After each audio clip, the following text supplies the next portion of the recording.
All right, Alico 3, let's do a PSA Express order. This one shipped off January 5th. There are 12 cards. They all got slabbed, which is nice because it seems like on my recent PSAs, 2 or 3 don't get graded on express orders or super expresses like this.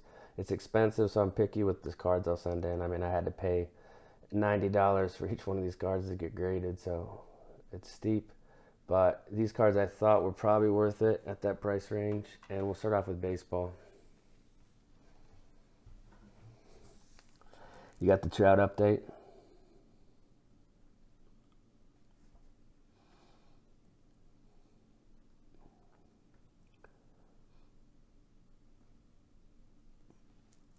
PSA 9, that's one I thought had a great chance at a 10, but I just didn't give it on that time. If I'll probably look that one over, and if it looks really good, I'll just send it off to SGC. I think an SGC 9.5 would be about the same as a PSA 9, and if it did get an SGC 10, obviously the value would climb some. This Exquisite, I was thinking 7 or 8. I think it was a BGS 8.5 crack out, but the way BGS's scale is, a card like this, the center end's always going to be 9.5 or 10, and then you can have edges and corners that are pretty beat up. So the center end grade brings the rest of the card up. And so Beckett tends to grade these thicker cards, I think, too easy, and then PSA does them too hard. I think SGC grades them the best. Okay, Tom Brady. This is one I bought raw. I wasn't really that impressed with the copy, but it was good enough to where I thought it, I have it down as a 7+. I thought it would get a 7, but I didn't think it would get any higher. It's just got this edge issue on the top back. There's a couple other issues you can't really see. I mean, the card looks really good right now from where you guys are seeing, but if you look at this thing closely, you can find the flaws on it. But Brady Bowman in a 7, the thought process was great, and a card like this is just sell it graded.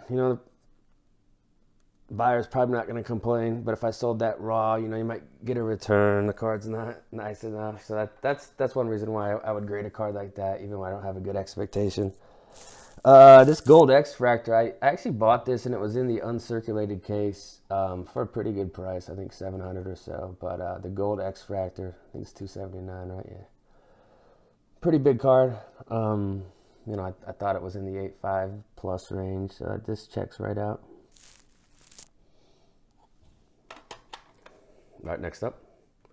This Rogers Elite was wrote down as a 7 snap, so I thought it was definitely a 7, but I wasn't sure how they would grade it because it's got some weird surface things going on. But I think most of the copies are just like this. So turn of the century Rogers. I mean, it's got a crazy low print. It's Donruss Elite.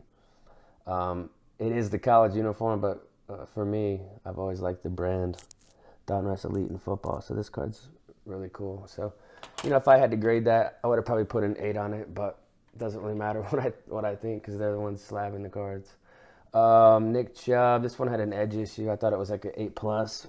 Got a 9. Sometimes these ultra moderns are graded pretty easy.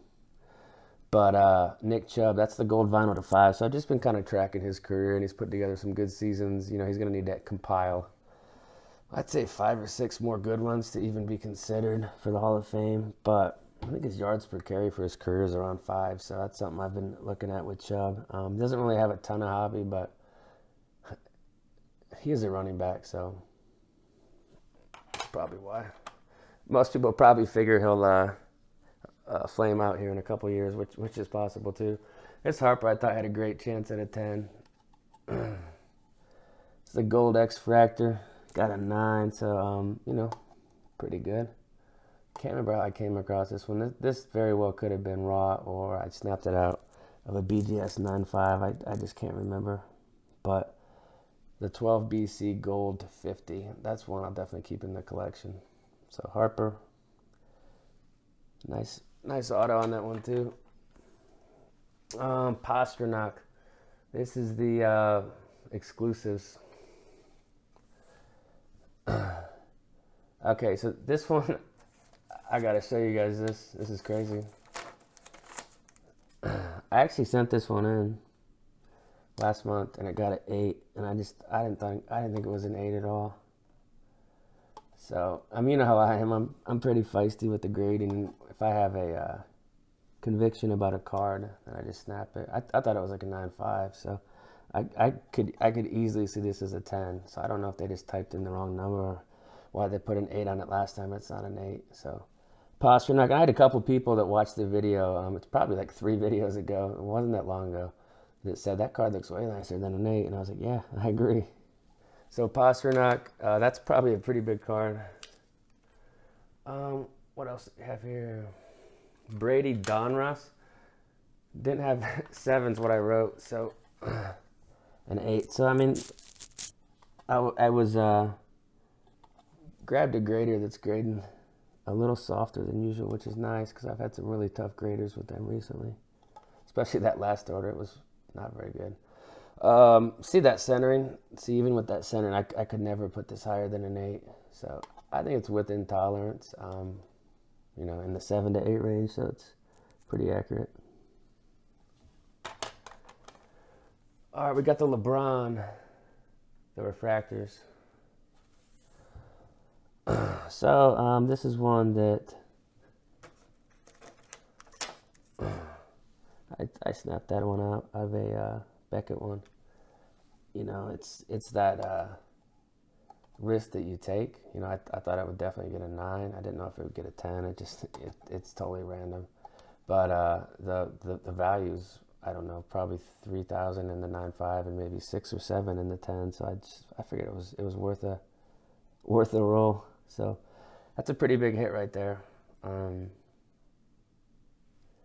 So the top's pristine refractor, Lebron, 1999 print. What's next? Lebron. This is